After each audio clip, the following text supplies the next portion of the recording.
আসসালামু আলাইকুম। আজকে আমরা শিখবো হচ্ছে বেসিক গ্রামার পার্ট 13। পার্ট 13 শুরু করার আগে অবশ্যই পার্ট 12 পর্যন্ত দেখে আসবেন, এরপরে পার্ট 13 শুরু করবেন। এছাড়া আপনি গ্রামারের মধ্যে কিছুই বুঝবেন না। তো আজকের ক্লাসটা কনজাংশন নিয়ে, খুবই ছোট আলোচনা, খুবই ইফেক্টিভ আলোচনা, বাট খুব ছোট। ওকে, আর আমাদের বেসিক পার্ট অলরেডি শেষ। তো দেখা যাক আজকের ক্লাসটা। Subscribe Precision English Care. তো কনজাংশন কনজাংশন হচ্ছে শব্দ বা শব্দগুচ্ছকে বা দুইটা বাক্যাংশকে যুক্ত করে, এটা কনজাংশন। কনজাংশন হচ্ছে দুই প্রকার, যেটা হচ্ছে সাবঅর্ডিনেট কনজাংশন, একটা হচ্ছে কোঅর্ডিনেট কনজাংশন। এগুলা আহ, এগুলা আমি বলি কি কি, একটা চার্ট দেই। এই যে এটা হচ্ছে কোঅর্ডিনেট কনজাংশন, এগুলোকে বলা হয় কোঅর্ডিনেট কনজাংশন, এগুলোকে বলা হয় কোঅর্ডিনেট কনজাংশন, আর এইগুলাকে বলা হয় সাবঅর্ডিনেট।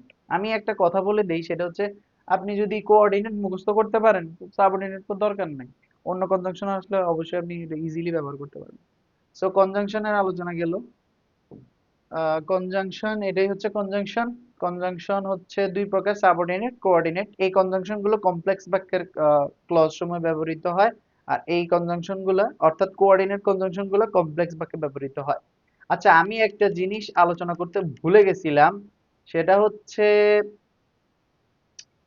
ক্লজের ব্যাপারটা। ক্লজ, আচ্ছা, ক্লজ নিয়ে আলোচনা করার আগে, এই যে ক্লজ, ক্লজ হচ্ছে পার্ট 2 তে। এই যে ক্লজ, ক্লজ আমরা পড়ছিলাম কয় প্রকার? 3 প্রকার না? Principal clause, subordinate clause, coordinate clause. এই যে দেখেন, প্রিন্সিপাল ক্লজের অপর নাম কি? Simple sentence. সাবঅর্ডিনেট ক্লজের অপর নাম কি? Complex sentence. কোঅর্ডিনেট ক্লজের অপর নাম কি? Compound sentence.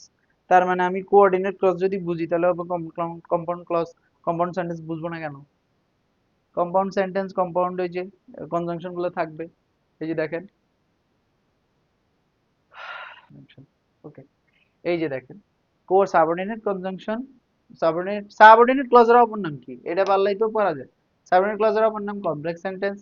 কোঅর্ডিনেট ক্লজের অপর নাম কোঅর্ডিনেট ক্লজের অপর নাম হচ্ছে, এটা কম্পাউন্ড হবে, এটা কম্পাউন্ড, এটা ভুলে গেছি, এটা ভুল হবে, এটা কম্পাউন্ড হবে, কম্পাউন্ড।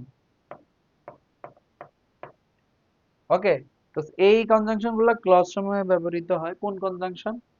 এই যে আমি লিস্ট দিয়ে দিয়েছি, এই লিস্ট গুলো মুখস্থ করে নিলেই enough conjunction.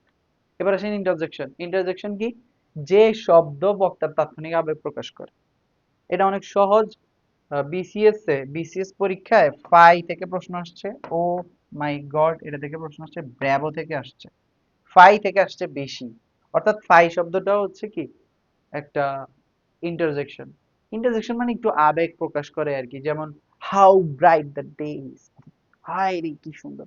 O my god, she is very beautiful, she is very beautiful, খুবই সুন্দর। এই যে ও মাই গড, একটা আবেগ সূচক অর্থ প্রকাশ করছে, এটাকে বলা হয় ইন্টারজেকশন। আচ্ছা, ওকে, ফ্রেজে আসি। ফ্রেজ কত প্রকার? ফ্রেজ হচ্ছে ফ্রেজ হচ্ছে টোটাল 12 প্রকার।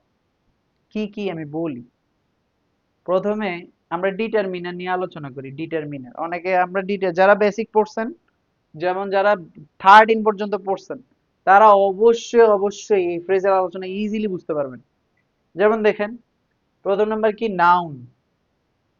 নাউন ফ্রেজ কি? যেমন নাউন ফ্রেজ হচ্ছে যেমন করাপ্টেড। কে corrupted? The the people, people হবে পিপল, দ্য পিপল, ইউ হবে না। দ্য পিপল অফ বাংলাদেশ আর করাপ্টেড, বাংলাদেশের মানুষ করাপ্টেড। অর্থাৎ কে করাপ্টেড? বাংলাদেশের মানুষ। কে এর দ্বারা প্রশ্ন উত্তরে কি পাওয়া যায়? Noun, pronoun. তো এটা হচ্ছে নাউন ফ্রেজ, প্রোনাউন না। তো নাউন ফ্রেজের কিছু কম্পোনেন্ট আছে, যেমন ডিটারমিনার। আচ্ছা, ডিটারমিনার কি কি? ডিটারমিনার 5 প্রকার। আর্টিকেল, পসেসিভ, 4 প্রকার। আর্টিকেল, সরি, 5 প্রকারই। আর্টিকেল, পসেসিভ, ডেফিনিট, আর একটা হচ্ছে ইনডিফিনিট, সরি ডেমনস্ট্রেটিভ, আর একটা হচ্ছে নিউমেরাল। একটা হচ্ছে পসেসিভ, আর একটা হচ্ছে ডেমনস্ট্রেটিভ, একটা ইনডিফিনিট, একটা হচ্ছে নিউমেরাল। এই নিউমেরাল মানে বুঝার কথা, ক্রমবাচক। তোমরা সংখ্যাবাচক পড়ো না? 1 2 3 4 5 6 7 8, ফার্স্ট সেকেন্ড থার্ড, হ্যাঁ, সিঙ্গেল, মাল্টিপল, সিঙ্গেল, তারপর হচ্ছে ডাবল, এগুলো কি নিউমেরাল। এগুলো হচ্ছে ডিটারমিনার। সাম, ওয়ান, ফিউ, এই ইনডিফিনিট প্রোনাউন গুলো ডিটারমিনার। ডেমনস্ট্রেটিভ যেমন দিস, দিস, দ্যাট, দোজ, এগুলো determiner. Possessive adjective, possessive pronoun adjective গুলো হচ্ছে ডিটারমিনার, তারপর হচ্ছে আর্টিকেল গুলো হচ্ছে ডিটারমিনার। বুঝা গেল ব্যাপারটা? আচ্ছা, এই যে ইনডিফিনিট প্রোনাউন আমি একটু বুঝাই যে এই ডিটারমিনার বুঝা গেল, ডিটারমিনার। তো ডিটারমিনার বোঝানোর পরে একটা আলোচনায় যাই, সেটা হচ্ছে ডিটারমিনার বোঝানোর পরে যেটা আলোচনা যাব সেটা হচ্ছে, কোথায় যাব, প্রোনাউনের চ্যাপ্টার কোথায়, প্রোনাউন, এই যে সেই প্রোনাউন, কাউন্টেবল প্রোনাউন, এই যে দেখেন, ইনডিফিনিট প্রোনাউনও হইতে পারে। এই যে এটা ইনডিফিনিট প্রোনাউন, অর্থাৎ কারো আগে বসে নেই। আচ্ছা, টাকা কিন্তু নাউন, নাউনের আগে বসছে মডিফায়ার হিসেবে ওয়ান, তার মানে এটা হচ্ছে ডিটারমিনার। বুঝা গেল? সমস্ত ডিটারমিনার কিন্তু, মানে সমস্ত অ্যাডজেক্টিভ কিন্তু ডিটারমিনার না। বুঝা গেল? সমস্ত অ্যাডজেক্টিভ ডিটারমিনার না, অনেকে অ্যাডজেক্টিভকে ডিটারমিনারও বলে থাকে। ওকে, কিন্তু আমরা তো আজকে প্রকার পড়ে নিয়েছি, তাই না? আমাদের আর কোনো সমস্যা থাকার কথা না। ওকে, এরপরে আসেন প্রি মডিফায়ার হিসেবে এই ভেরি সিরিয়াস অ্যাক্সিডেন্ট, এই যে ওয়াজ অকার্ড, কি অ্যাক্সিডেন্ট করছে, খুবই সিরিয়াস অ্যাক্সিডেন্ট। তো এই যে দেখেন নাউন, এই যে বারবার আগে সাবজেক্ট হিসেবে কে বসছে, noun phrase. Okay, a group of you is coming, a group of people, অর্থাৎ পিপলের একটা গ্রুপ আসতেছে। কে আসতেছে? People of group. অর্থাৎ কে দ্বারা প্রশ্ন উত্তরে কি পাওয়া যায়, নাউন প্রোনাউন। নাউন বললে তিনটা জিনিস মাথায় রাখতে হয়, noun word, noun phrase, noun clause. Okay, তার মানে এটা নাউন ফ্রেজ। পোস্ট মডিফায়ার হিসেবে কে বসতে পারে, পোস্ট মডিফায়ার হিসেবে কে বসে, নাউন বসতে পারে। এটা এখানে একটা ভুল দিছে, এটা ভুল। পোস্ট মডিফায়ার হিসেবে নাউন বসতে পারে না, এটা ভুল। এটা অ্যাডজেক্টিভের ক্ষেত্রে হয়, অর্থাৎ আমি এটা ভুলে লিখছি যে এটা হবে অ্যাডজেক্টিভের পরে, অর্থাৎ অ্যাডজেক্টিভ ফ্রেজের কিছু কম্পোনেন্টস আছে আর কি ওইটা। তো অ্যাডজেক্টিভ ফ্রেজ কি, যেমন দা বুক অন দ্য টেবিল, অর্থাৎ বইটি কোথায়, টেবিলে। এখন অনেকে প্রশ্ন করতে পারে, স্যার যে অ্যাডজেক্টিভ, আপনি তো এটা অ্যাডজেক্টিভ বলতেছেন, অ্যাডভার্ব তো হইতে পারে, যেহেতু কোথায় দ্বারা প্রশ্ন করছে, হ্যাঁ পারে, তুমি কি দিলে ভুল হবে নাকি? আমি বলছি কি, প্রিপজিশন দিয়ে শুরু, প্রিপজিশন দিয়ে শেষ, ওইটা হয় অ্যাডজেক্টিভ ফ্রেজ, এই প্রিপজিশনাল ফ্রেজ। প্রিপজিশন দিয়ে শুরু, প্রিপজিশন দিয়ে শেষ না, ওইটা হয় প্রিপজিশন, অ্যাডজেক্টিভ অথবা অ্যাডভার্ব ফ্রেজ। তুমি এটা অ্যাডভার্ব ফ্রেজও বলতে পারো অথবা অ্যাডজেক্টিভ ফ্রেজও বলতে পারো, as you wish. He runs at night, সে কোথায় দৌড়ায়, কখন দৌড়ায়, এট নাইট। প্রিপজিশন দিয়ে শুরু, প্রিপজিশন দিয়ে শেষ না, ওইটা হয় অ্যাডজেক্টিভ বা অ্যাডভার্ব। যেহেতু এটা কোথায় দ্বারা প্রশ্ন করে পাইছি, আবার এটা ভার্বে মডিফাই করছে, তার মানে ভার্বে মডিফাই করে একমাত্র শব্দ, সেটা হচ্ছে কি, অ্যাডভার্ব। অ্যাডভার্ব বললে তিনটা জিনিস মাথায় রাখতে হয়, adverb word, adverb phrase, adverb clause. তার মানে এটা adverb phrase. Okay, prepositional phrase কি, প্রিপজিশনাল ফ্রেজ এই যে এটা ভুল, ইন ফ্রন্ট অফ ইউ। আচ্ছা, প্রিপজিশনাল ফ্রেজের ব্যাপারে বলি, কেউ যদি বলে প্রিপজিশন দিয়ে শুরু হয়েছে, ওইটারে প্রিপজিশনাল ফ্রেজ বলে, সমস্যা নাই তো, সমস্যা নাই, ওইটাতেও সমস্যা নাই। মাস্টার বইতে এরকম একটা কোয়েশ্চেন আছে, তো ইংলিশে একটা কোয়েশ্চেন করছে তোমাদের কম্পিটিটিভ এক্সাম গুলাতে, যে প্রিপজিশন দিয়ে শুরু হয়েছে ওইটারেই প্রিপজিশনাল ফ্রেজ ধরছে। ওকে, এরপরে আসি ভার্ব ফ্রেজ। ভার্ব ফ্রেজ কি, যেমন এই যে ফাইনাইট ভার্ব এবং নন ফাইনাইট ভার্ব মিলে কি হয়, ভার্ব ফ্রেজ গঠিত হয়ে ফাইনাইট ভার্ব হয়ে যায়। এটা ভার্বের আলোচনায় পড়িয়েছিলাম, এই কারণে আমি বলছিলাম আগের ক্লাসগুলো দেখে আসো। এটা ফ্রেজাল ভার্ব, ফ্রেজাল ভার্ব যেমন লুক এট, যেমন লুক এট মি, তারপরে ডাই অফ, ডাই বাই, যে ভার্বের সাথে যে প্রিপজিশন গুলো বসে আর কি, ওইটাকে বলা হয় হচ্ছে ফ্রেজাল ভার্ব। ওটাকে কি বলে, ফ্রেজাল ভার্ব। কনজাংশন যেমন হি অ্যাজ ওয়েল অ্যাজ, এই যে অ্যাজ ওয়েল অ্যাজ মানে হচ্ছে এন্ড, এটা কি কনজাংশন না?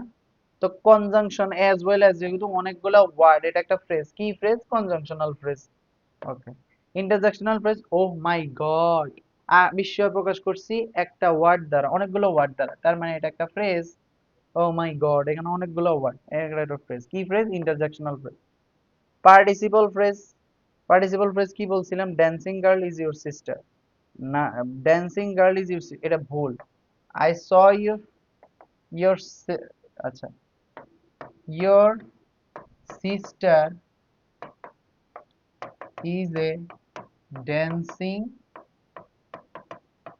গার্ল, অর্থাৎ গার্ল কি ড্যান্স করতে পারে না? চলমান না, গার্লস ইজ ড্যান্সিং, তার মানে ড্যান্সিং গার্ল এটা তো পার্টিসিপল না? পার্টিসিপল বলতে কয় প্রকার? প্রেজেন্ট পার্টিসিপল, এটাকে অনেকগুলো ওয়ার্ড না মানে ড্যান্সিং গার্ল, ড্যান্সিং শুধু একা ওয়ার্ড না, ড্যান্সিং এর সাথে গার্লও যুক্ত করছি, তাহলে এটাকে কি বলে?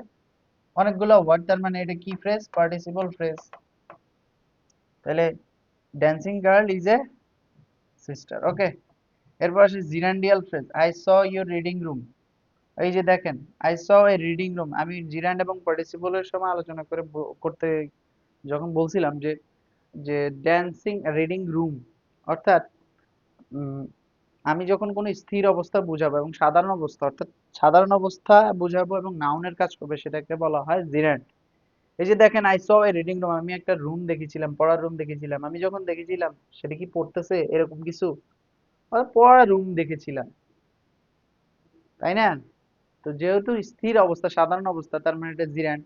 তাহলে জিরান্ডের সাথে অনেকগুলা ওয়ার্ড যুক্ত হইলে, তাহলে অনেকগুলা শব্দ যুক্ত হলে এটা ফ্রেজ হয়ে যায় না? তাহলে কি ফ্রেজ? Gerundial phrase.